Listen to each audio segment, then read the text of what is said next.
Asia Timur, wilayah yang kaya akan sejarah, budaya, dan pengaruh internasional.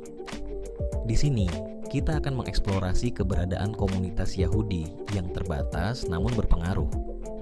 Dimulai dengan Cina, negara yang memiliki salah satu sejarah panjang dengan komunitas Yahudi. Komunitas Yahudi pertama kali datang ke Kaifeng, kota yang terletak di Provinsi Henan. Pada abad ke-10, sekelompok pedagang Yahudi yang berasal dari Persia menetap di sana. Mereka dikenal dengan sebutan Yahudi Kaifeng dan menjalin kehidupan di tengah budaya Tiongkok. Selama berabad-abad, mereka mulai mengasimilasi budaya lokal, namun tetap mempertahankan tradisi-tradisi mereka. Beberapa keluarga Yahudi Kaifeng masih mempertahankan doa dalam bahasa Ibrani hingga kini. Namun, pada akhir dinasti Qing, komunitas ini mulai menurun. Banyak yang meninggalkan agama mereka atau berasimilasi lebih jauh dengan budaya Tiongkok. Meski demikian, pada abad ke-20, penemuan kembali sejarah mereka oleh para ilmuwan membawa kebangkitan minat terhadap identitas Yahudi.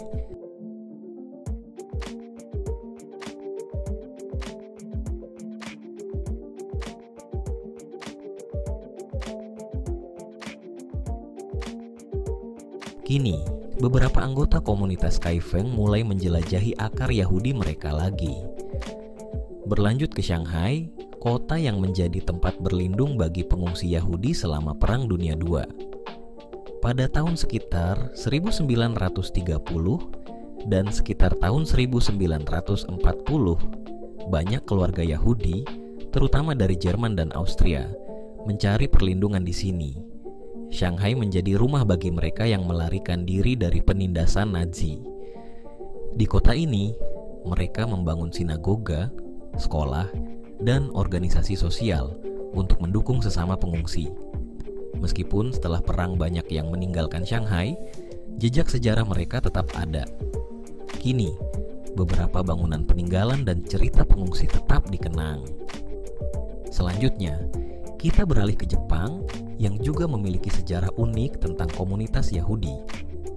Pada pertengahan abad ke-19, Jepang membuka pelabuhannya dan menerima kedatangan pedagang dari berbagai belahan dunia.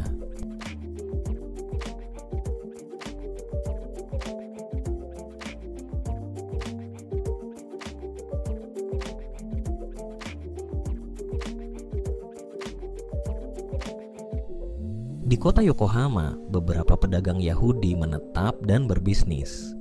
Mereka menjadi bagian dari masyarakat Jepang yang sedang berkembang pesat saat itu. Namun, keberadaan komunitas Yahudi di Jepang semakin terasa pada awal abad ke-20. Di Tokyo dan Yokohama, beberapa keluarga Yahudi membangun kehidupan mereka sebagai bagian dari komunitas internasional.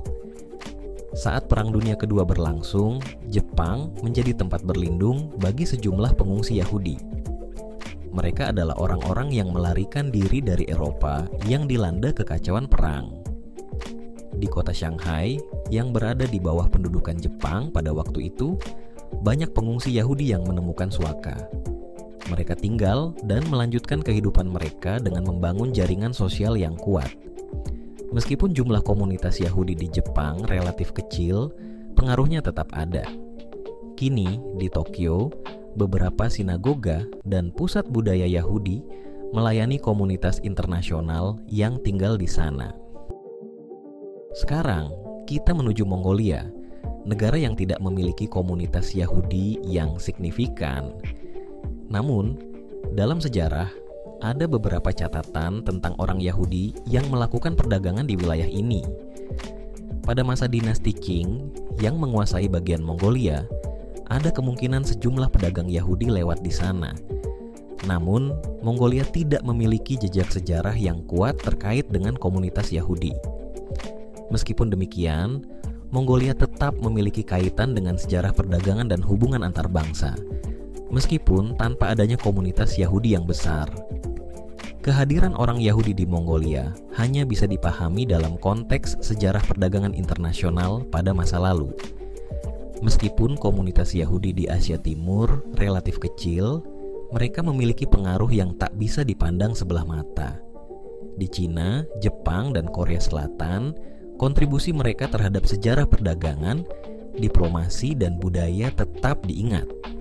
Mereka memainkan peran penting dalam menghubungkan Asia Timur dengan dunia luar, terutama di Shanghai dan Tokyo, di mana komunitas Yahudi memperkenalkan inovasi dan ide-ide baru yang berdampak pada kehidupan sosial dan ekonomi. Dari perdagangan hingga seni, dari diplomasi hingga pendidikan, orang-orang Yahudi di Asia Timur telah meninggalkan jejak yang tak terhapuskan. Meski jumlah mereka kecil, pengaruh mereka tetap terlihat hingga hari ini. Keberadaan mereka, meskipun terbatas, menunjukkan betapa pentingnya interaksi antar budaya dalam membentuk dunia yang lebih luas. Sejarah mereka adalah bagian dari sejarah Asia Timur yang seringkali terlupakan, namun penuh makna. Jadi meskipun jumlah komunitas Yahudi di Asia Timur tidak sebesar di wilayah lain, mereka tetap menjadi bagian integral dari perkembangan sejarah kawasan ini. Dengan segala dinamika dan pengaruh mereka, komunitas Yahudi di Asia Timur menunjukkan bahwa meskipun kecil, mereka punya peran besar dalam sejarah global. Penjelasan lebih mendalam mengenai keberadaan dan pengaruh komunitas Yahudi di setiap negara di Asia Timur, kami akan membahas lebih mendalam dari setiap negara dan ketersinggungan Yahudi di dalamnya. Jangan lupa untuk tetap tersambung dengan kami, dan jangan lupa untuk subscribe dan like video ini jika Anda merasa video ini bermanfaat. Dan sampai jumpa di video selanjutnya.